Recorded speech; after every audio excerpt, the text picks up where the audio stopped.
Ava Maddox had always found peace in the solitude of her bamboo home, nestled deep within a lush forest. The house was her sanctuary, a labor of love crafted with her own hands using sustainable materials she had studied for years. The land had been in her family for generations, untouched by the creeping sprawl of urbanization or the rigid rules of suburban communities. It was her retreat from the noise of the world, a place where she could live in harmony with nature and escape the bureaucratic grind that dominated modern life.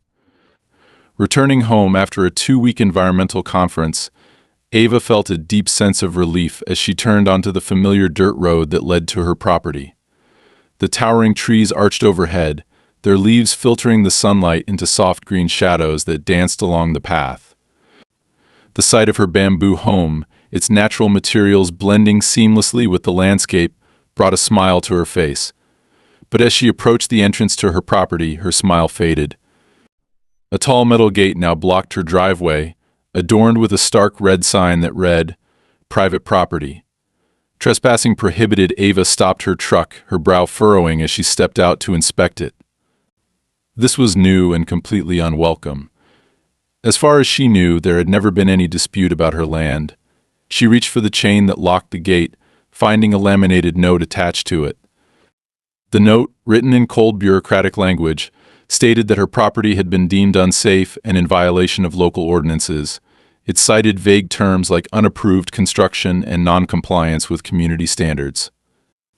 Though Ava wasn't part of any community association and never had been, the notice was signed by a local organization she had only heard of in passing, an entity infamous among other landowners for overreaching claims and arbitrary enforcement of its self-made rules. Confusion gave way to anger as Ava crumpled the note in her hand.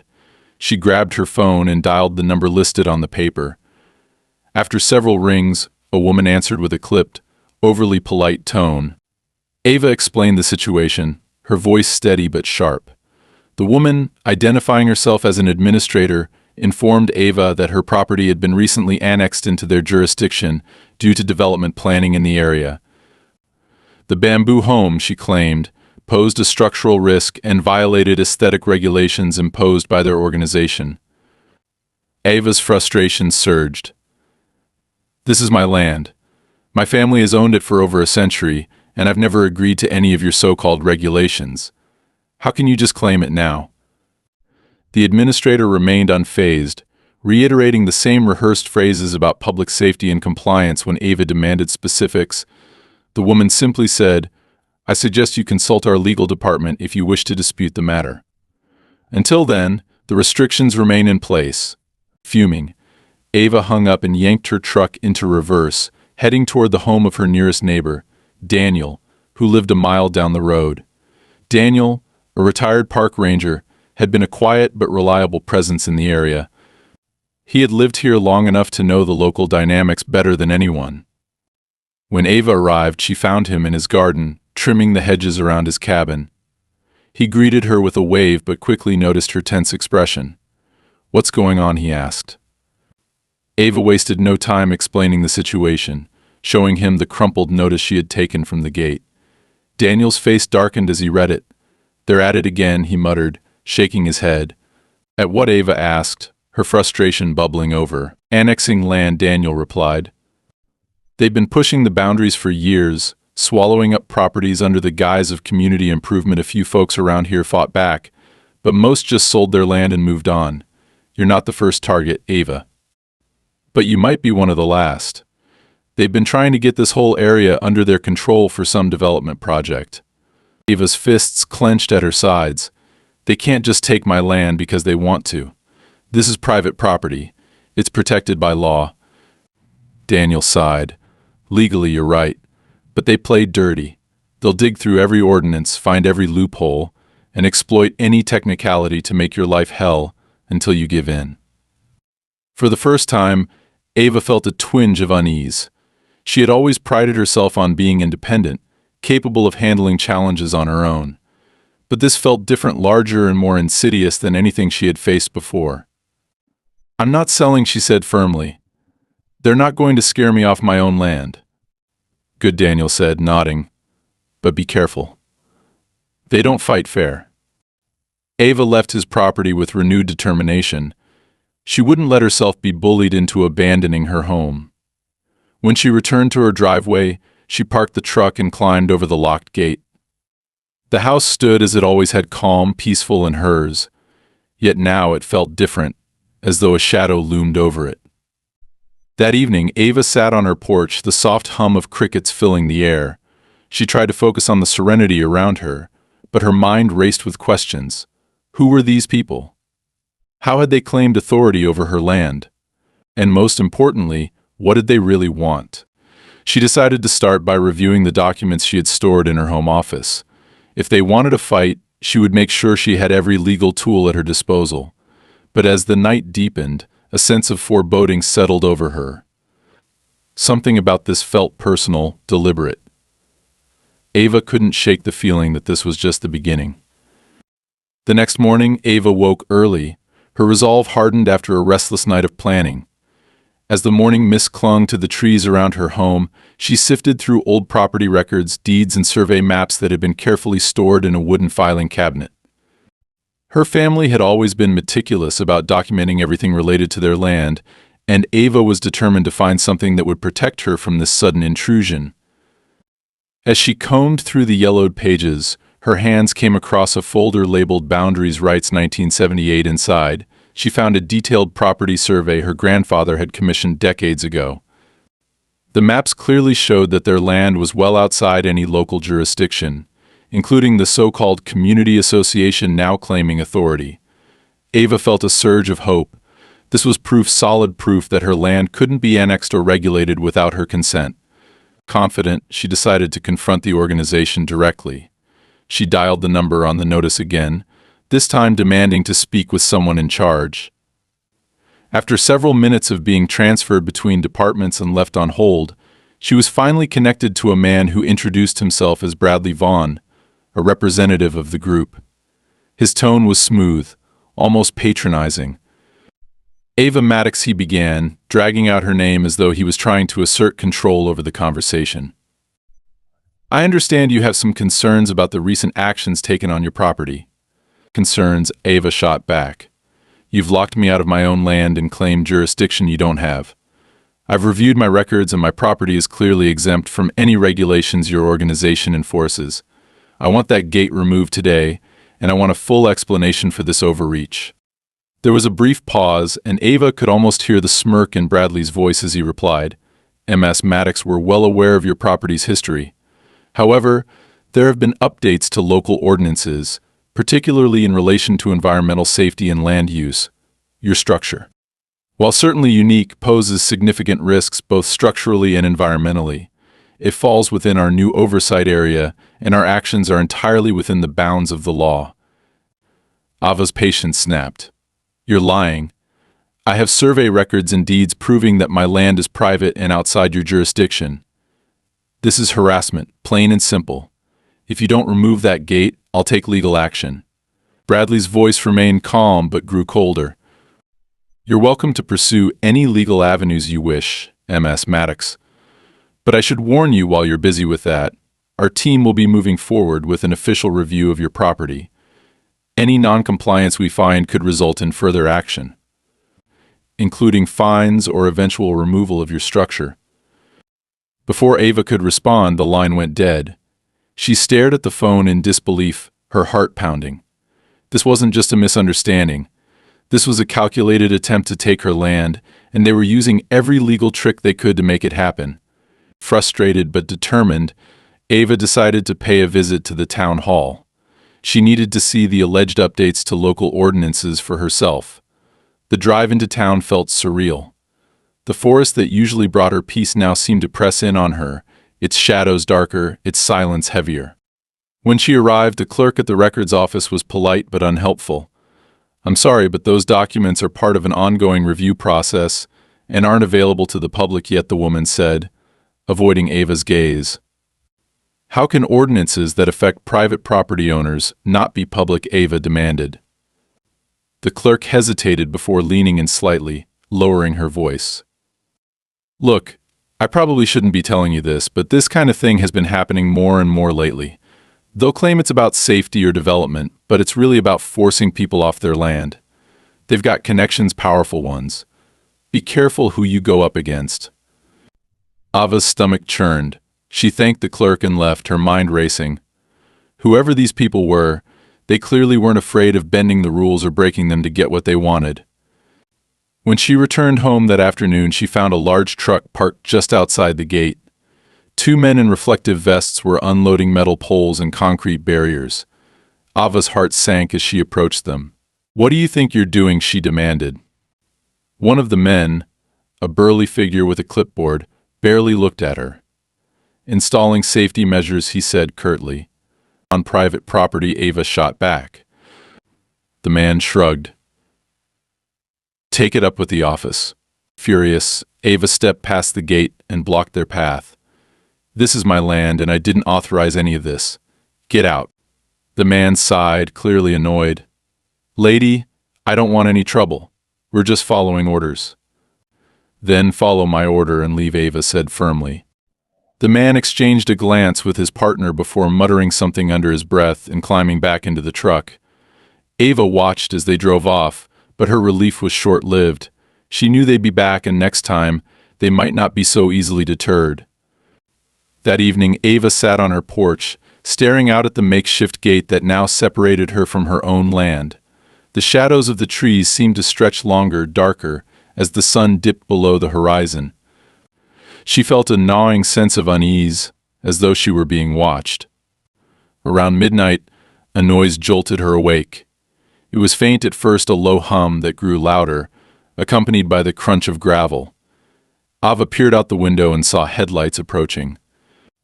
A black Swift pulled up to the gate, and two figures stepped out, their silhouettes sharp against the beams of the headlights. She grabbed a flashlight and stepped outside, her pulse quickening. "Who's there?" she called out. The figures froze for a moment before one of them turned toward her. "Ms. Maddox," a man's voice called back. "We just need a moment of your time." Ava tightened her grip on the flashlight. "I'm not interested in anything you have to say. Get off my property." The man took a step closer, raising his hands in a gesture of mock surrender. "We're not here to cause trouble. We just want to discuss a resolution. A win-win, if you will." "I don't make deals with trespassers," Ava snapped. The man stopped, his posture still relaxed but his tone hardening. "You might want to reconsider. Things could get complicated if you don't." Ava felt a chill run down her spine. "Is that a threat?" "Just a friendly suggestion," the man replied, turning back toward the SUV. "Think about it. We'll be in touch." As the vehicle disappeared down the road, Ava stood frozen in place, her mind racing. This wasn't just about property lines or regulations anymore. These people were willing to intimidate her, to break the law, to get what they wanted. When she finally went back inside, she locked every door and window, double-checking each one before heading to bed. But sleep didn't come easily. Her sanctuary no longer felt safe, and the quiet of the forest now seemed oppressive, as though the trees themselves were closing in around her. Whatever was happening, Ava knew one thing for certain: she was in for a fight.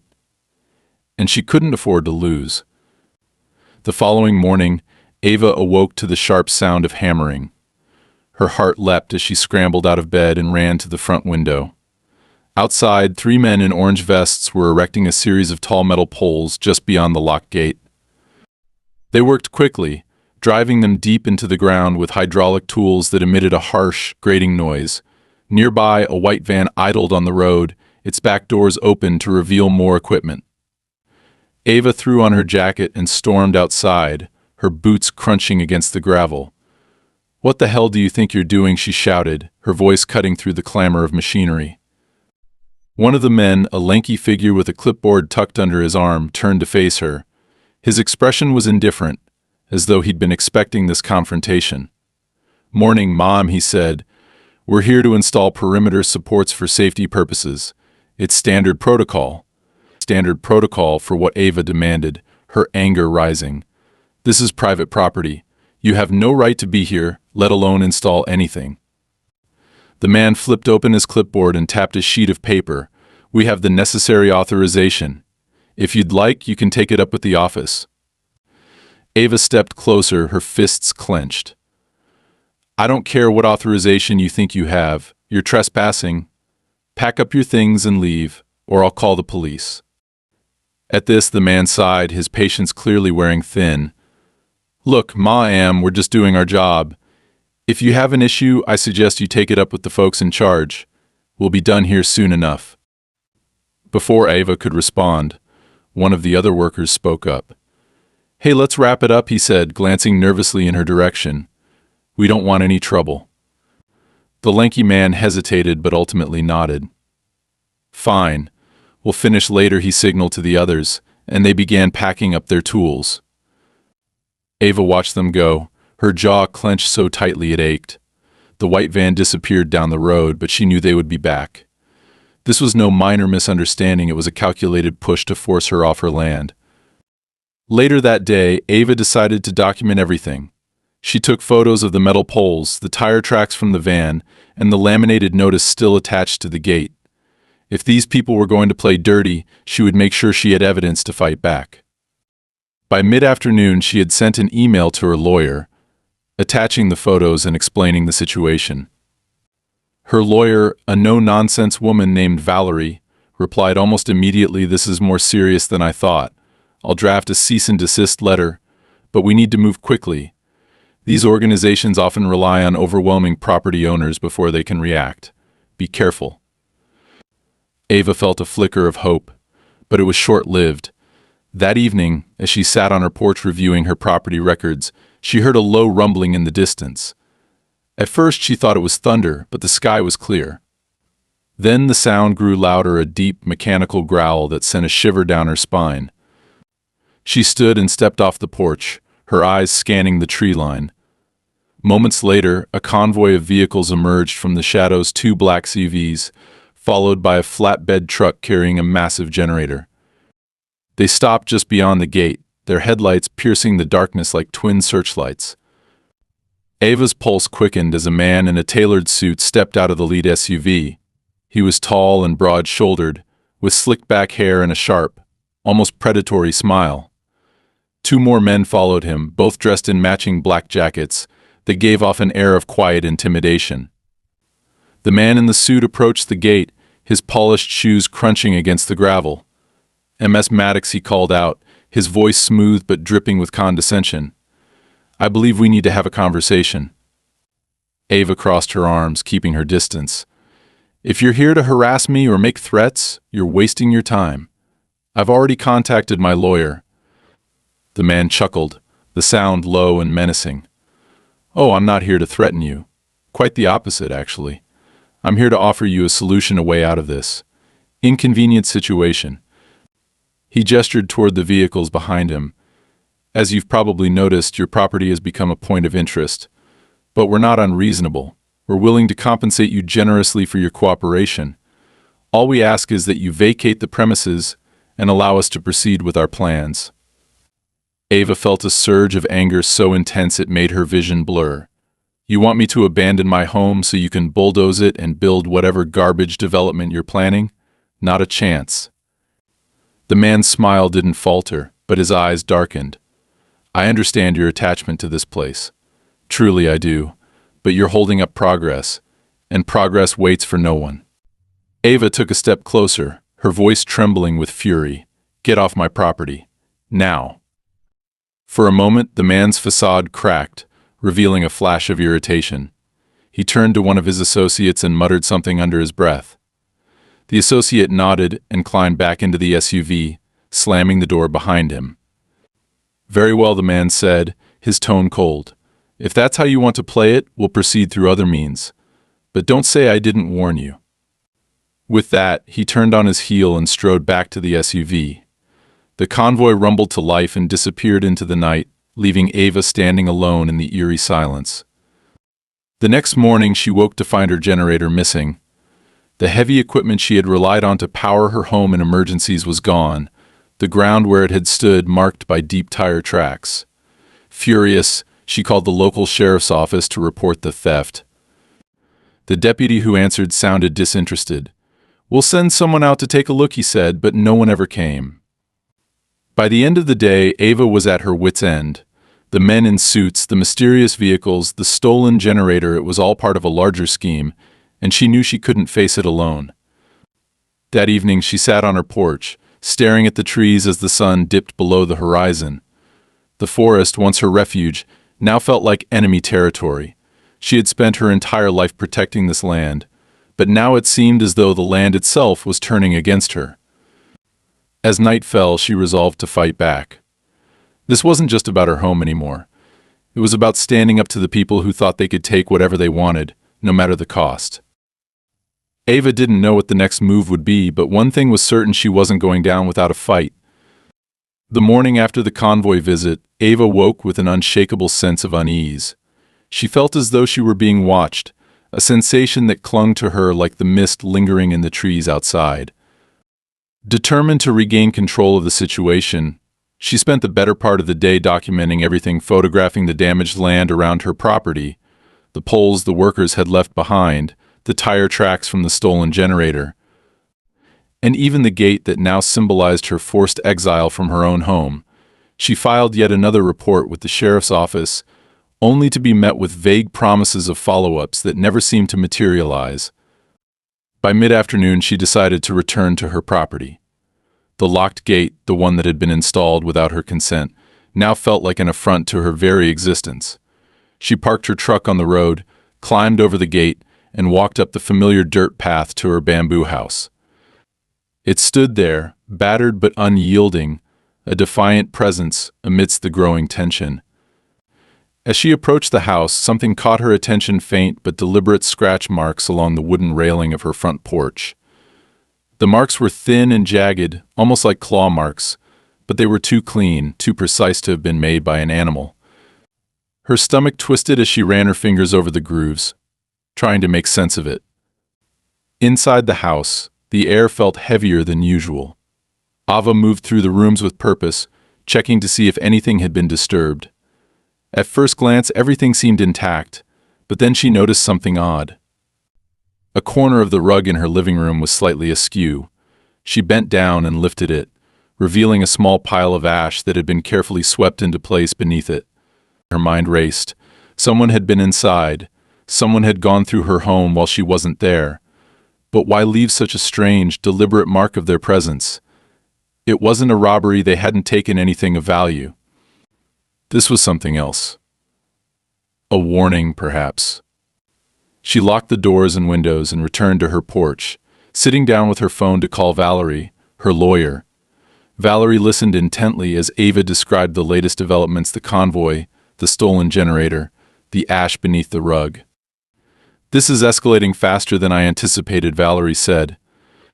"We need to act immediately. I'll file an emergency injunction to stop any further activity on your property.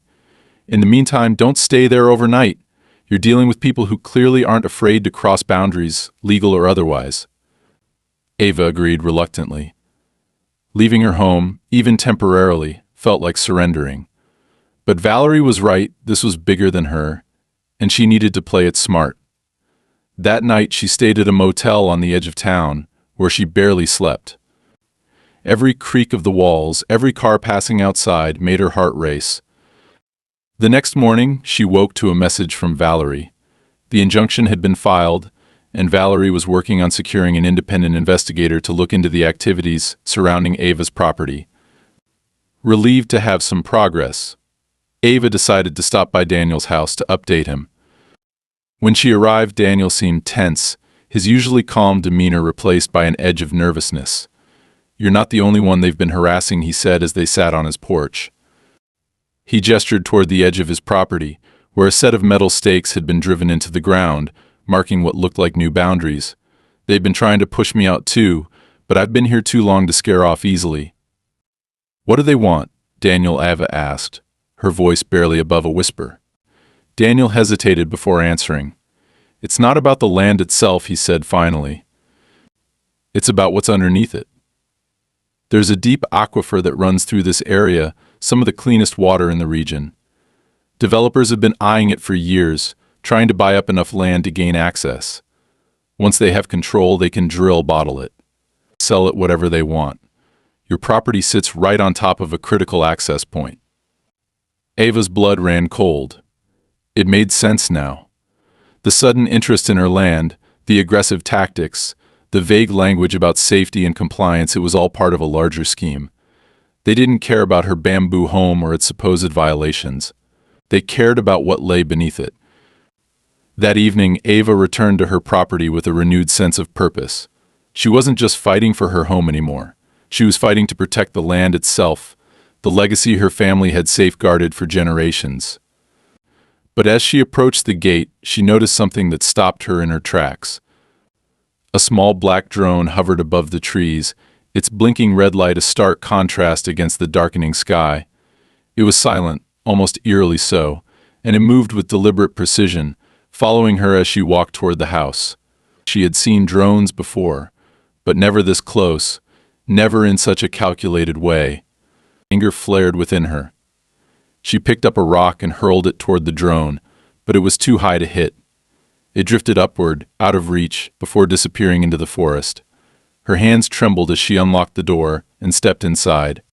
That night, she made the difficult decision to reach out to a local environmental advocacy group. She explained her situation to a woman named Marcy, who agreed to help her investigate the potential aquifer beneath her land. If they're planning to exploit natural resources, they'll need permits, Marcy said, and if they've been cutting corners, we'll find out. Over the next few days, Marcy and her team uncovered critical information. The organization targeting Ava's property had indeed filed for drilling permits, but the applications were riddled with inconsistencies and lacked proper environmental impact assessments. It was clear they were trying to fast-track the process, hoping no one would notice. Armed with this information, Ava and Marcy confronted the county board during a public hearing. The representatives from the organization were there, smug and composed, but their confidence wavered as Marcy presented her findings. Ava watched as their attorney scrambled to counter the accusations, but it was clear they hadn't expected this level of resistance. The board agreed to temporarily halt all activities related to the drilling permits, pending further investigation. That night, Ava returned to her property feeling a mix of relief and exhaustion. For the first time in weeks, she felt as though she had gained some ground in this relentless battle. But as she sat on her porch, gazing out at the dark forest, she couldn't shake the feeling that the fight was far from over. The stakes were higher than she had ever imagined, and her opponents were far more resourceful than she had anticipated. The sound of rustling leaves pulled her from her thoughts. She turned toward the noise, her heart pounding. For a moment, she thought she saw a shadow move among the trees, but when she grabbed her flashlight and shone it toward the edge of the property, there was nothing there. Just the silent, impenetrable darkness of the woods. Ava tightened her grip on the flashlight and muttered under her breath, "Let them come. I'm not going anywhere." The calm didn't last long. The following morning, Ava woke to an unmistakable sense that something was wrong.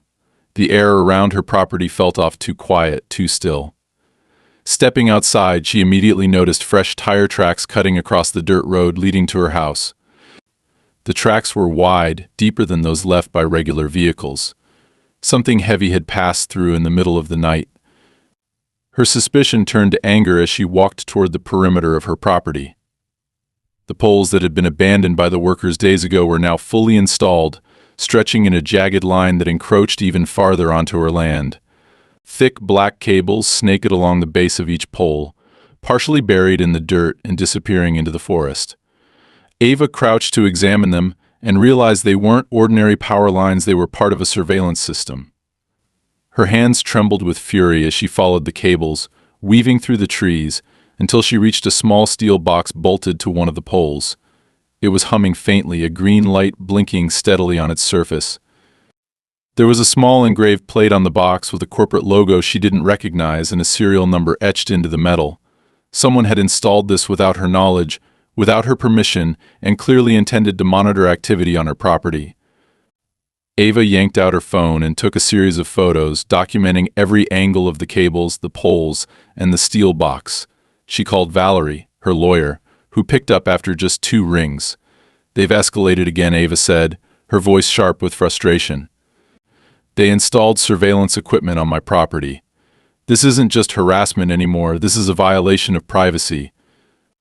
Valerie sighed heavily. They're testing your limits. They want you to overreact so they can frame you as unstable. But this surveillance is illegal. I'll file a formal complaint with the county and demand that the equipment be removed immediately. Ava clenched her jaw. I don't have time to wait for the county to drag their feet. This is my land, Valerie. I'm not going to sit here while they spy on me. I get it, Valerie replied firmly. But don't take this into your own hands.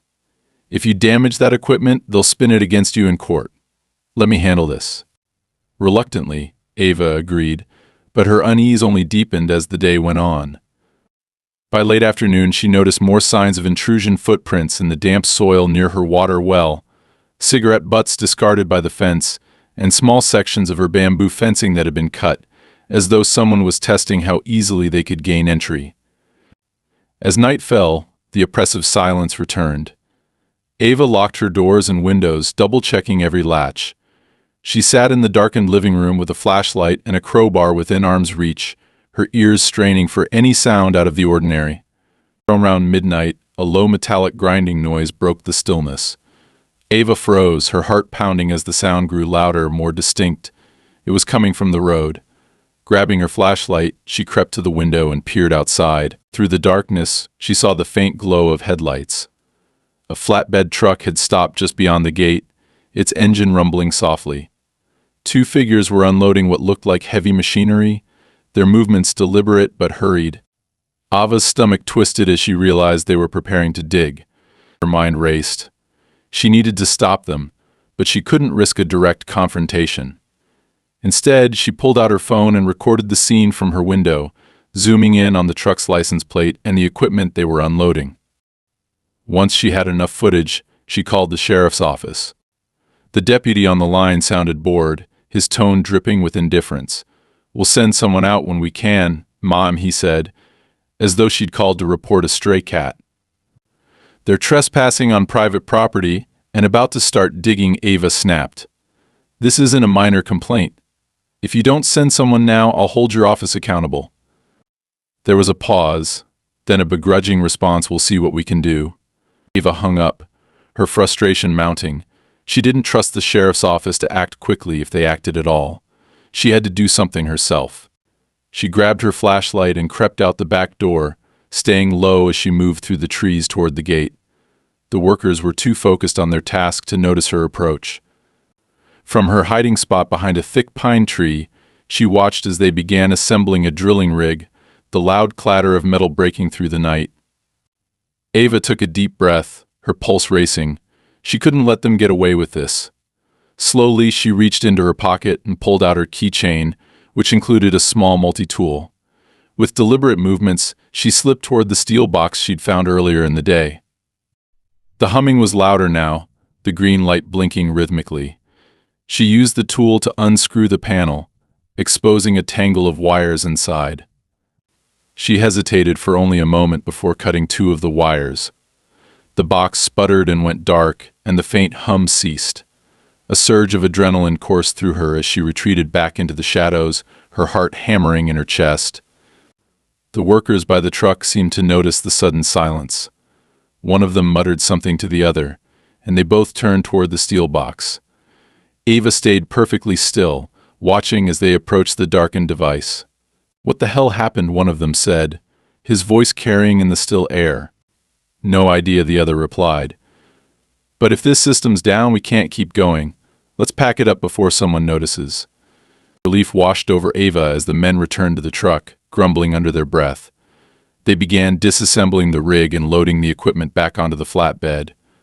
Within minutes they were gone, their headlights vanishing into the distance. Ava exhaled shakily, her hands trembling as she returned to her house.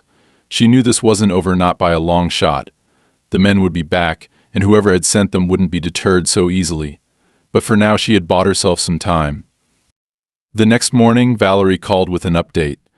"The county has agreed to investigate the surveillance equipment and the activities on your property," she said. "But it could take weeks for them to act. In the meantime, I've reached out to an environmental watchdog group. If they can tie these actions to any violations of state or federal environmental laws, we'll have more leverage." Ava nodded, even though Valerie couldn't see her. She was grateful for the support, but the weight of the situation pressed heavily on her. This was no longer just about her home. It was about standing up to a system designed to crush anyone who resisted. As she hung up the phone, Ava's gaze drifted to the forest beyond her window. The poles and cables were still there, a stark reminder of the battle she was fighting. She didn't know what the next move would be, but she was determined to face it head-on. No matter how high the stakes, she wouldn't let them take what was hers. Ava's fight reached a breaking point just days later. She woke in the early hours of the morning to the sound of heavy machinery rumbling in the distance. At first, her groggy mind thought it was a bad dream, but the vibrations shaking her floorboards told her otherwise. Throwing on her boots and jacket, she stepped out into the cold pre-dawn air, the sky still cloaked in darkness. Through the trees, she saw the source of the noise. A convoy of vehicles had arrived just beyond the gate. This time there was no attempt at stealth. Floodlights lit up the area, casting long, eerie shadows across her property. A massive drill had been unloaded, and workers were setting it up with practiced efficiency. It was clear that whoever was behind this operation had abandoned any pretense of subtlety. Ava's stomach churned. They were done playing games. She quickly pulled out her phone and started recording, capturing the chaos unfolding on her land. A truck emblazoned with the logo of the development company stood parked at the center of the activity, and a familiar figure emerged from the driver's side, the man in the tailored suit, who had first approached her days ago. He barked orders at the workers, his voice carrying over the grinding of machinery. Ava didn't have to hear the specifics to know what was happening. They were going to start drilling, right here, right now. The stolen generator, the surveillance poles, the mysterious cables, all of it had been leading to this moment. She didn't have time to wait for the sheriff's office or Valerie's next move. If she didn't act now, her land would be permanently scarred, and the aquifer beneath it likely destroyed. Gritting her teeth, Ava slipped back inside her house, grabbed a flare gun she kept for emergencies, and marched toward the gate. When she arrived, the workers stopped briefly, their attention drawn to her as she stepped into the glow of the floodlights. The man in the suit turned to face her, his expression a mixture of irritation and smug confidence. Maddox, he said, spreading his arms as though welcoming her to some grand event. You're just in time to witness progress in action. Ava didn't respond. Instead, she raised the flare gun, her hand steadied despite the adrenaline coursing through her veins. Turn off the machines and leave, she said, her voice sharp and unwavering. The workers glanced at one another, unsure of how to proceed. The man in the suit, however, laughed softly and took a step toward her. This is private business, Maddox, he said. You're trespassing on land that's already been allocated for development. I suggest you step aside before someone gets hurt. Ava's grip on the flare gun tightened. This is my land, she shot back. You have no right to be here, and if you don't leave now, I'll make sure everyone in this county knows exactly what you're doing. The man's smile faltered for a split second, but he quickly recovered. You can threaten all you want, he said, his tone colder now, but nothing you do will stop this. The permits are in place, the contracts have been signed, and the money's already been spent. It's over. Ava's anger boiled over. It's not over, she said through clenched teeth. Not as long as I'm still standing here. She raised the flare gun higher, aiming it toward one of the massive trucks. For a moment there was silence. The workers froze, and the man in the suit narrowed his eyes, as though calculating his next move. But before he could say anything, Ava pulled the trigger.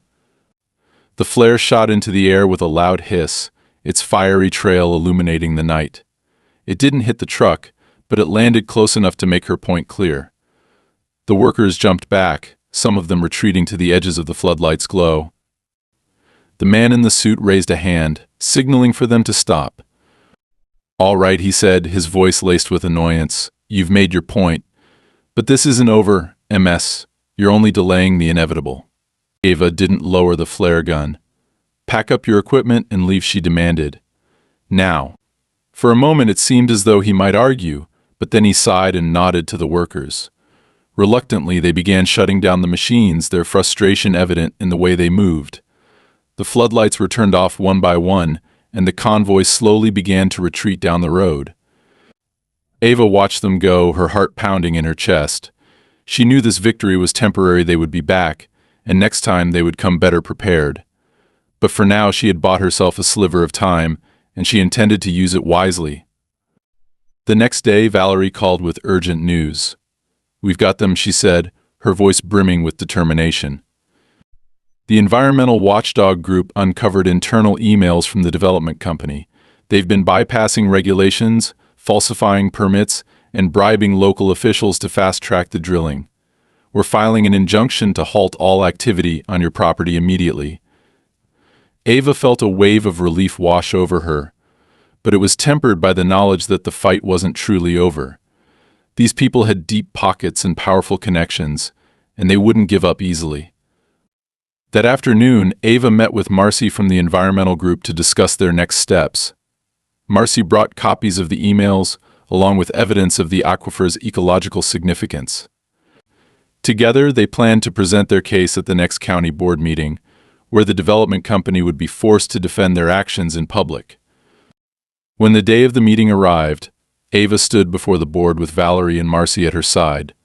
The room was packed with reporters, activists, and local residents who had heard about Ava's struggle and come to support her. The man in the suit was there too, sitting at the back of the room with a team of lawyers, his expression as cold and calculating as ever.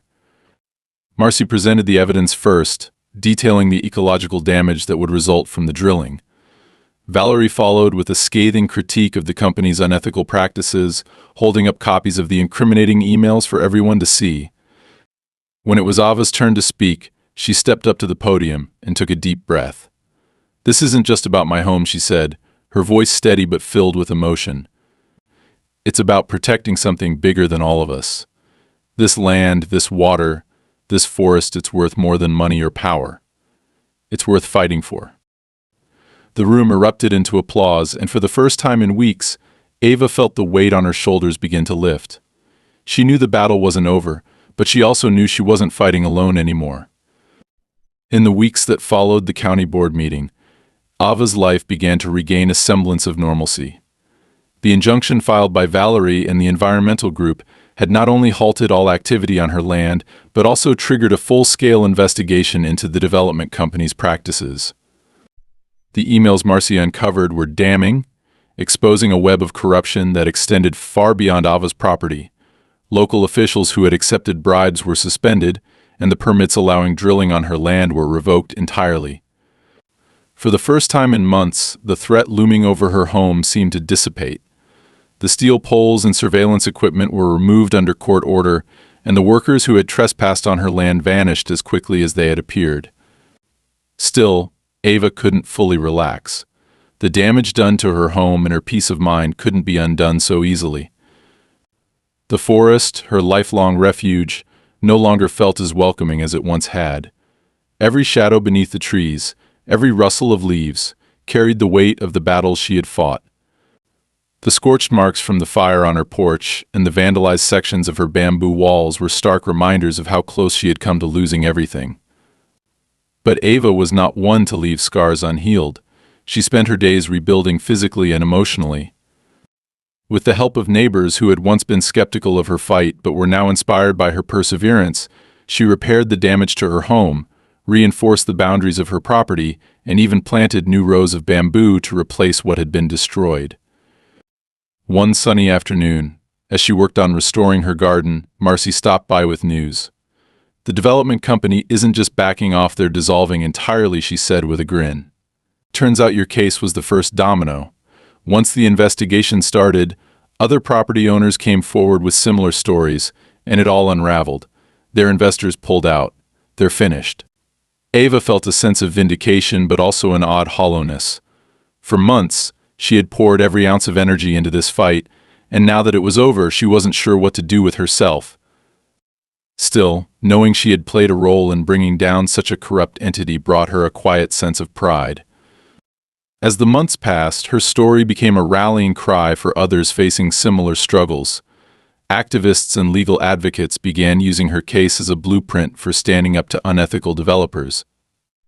Ava even found herself invited to speak at town hall meetings and environmental conferences, where she shared her experiences and encouraged others to defend their rights. But despite the newfound recognition, Ava remained grounded in the life she had always loved. She spent her evenings on her porch, watching the sun dip below the trees, the quiet hum of the forest slowly returning to its former comfort. One evening, as the last rays of sunlight filtered through the bamboo, Valerie called with an unexpected update. "Ava, I thought you should know there's still a group sniffing around the area," she said. "They're not connected to the old development company, but they've filed inquiries about land acquisitions near your property. I don't think they'll come after you directly, but it's something to keep an eye on." Ava's jaw tightened. She had hoped her victory would serve as a deterrent, but it seemed greed had a way of creeping back, no matter how many times it was beaten down. "Thanks for letting me know," she replied. "If they come for me again, I'll be ready." After the call ended, Ava stood at the edge of her property, looking out at the darkening forest. The fight had left its mark on her, but it had also strengthened her resolve. Her land wasn't just a home, it was a legacy, a sanctuary, a responsibility. She knew there would always be people who saw it as nothing more than an opportunity for profit, but she was no longer afraid of them.